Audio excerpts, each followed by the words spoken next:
சசிகலாவிற்கு நடந்த அதே நிலைமை. விஜயை டெல்லி டீல் செய்யும் விதமே தனி. இனி 4 ஆப்ஷன் தான் இருக்கு. கரூர் வழக்கில் சிபிஐ தீவிர விசாரணை நடத்துவது பல விவாதங்களை ஏற்படுத்தியுள்ளது. இதில் சிபிஐ பிடியை இறுக்கியுள்ளதால் விஜய்க்கு கடும் நெருக்கடி ஏற்படலாம் என்கிறார்கள். இந்த நெருக்கடி காரணமாக விஜய்க்கு 4 முக்கியமான ஆப்ஷன்கள் மட்டுமே இருப்பதாக கூறப்படுகிறது. கரூர் துயரம் தொடர்பான வழக்கின் குற்றப்பத்திரிகையில் விஜய் பெயர் சேர்க்கப்பட உள்ளதாக தகவல் வெளியாகியுள்ளது. எஃப்ஐஆரில் விஜய் பெயர் இல்லாத நிலையில் சிபிஐ விசாரணை அடிப்படையில் பெயர் சேர்க்கப்பட வாய்ப்புள்ளதாக தகவல் வெளியாகியுள்ளது. இன்று நடந்த சிபிஐ விசாரணையில் சம்பவம் நடந்த இடத்திற்கு நீங்கள் தாமதமாக சென்றது ஏன்? கீழே பிரச்சனை நடப்பது உங்களுக்கு தெரியாதா? அபாயத்தை தடுக்க என்ன முயற்சி எடுத்தீர்கள்?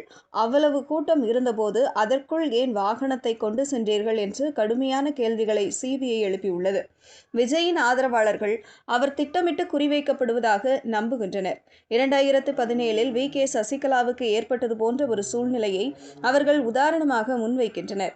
அந்த காலகட்டத்தில் சட்ட மற்றும் புலனாய்வு ரீதியிலான அழுத்தங்களால் சசிகலா அரசியலிலிருந்து விலக நேரிட்டது. இந்த ஒப்பீடு உண்மைத்தன்மை நிறைந்ததா என்பதை விட இந்த கருத்து தமிழக அரசியல் விவாதங்களில் ஆழமான தாக்கத்தை ஏற்படுத்தி வருகிறது. தற்போதைய சூழலில்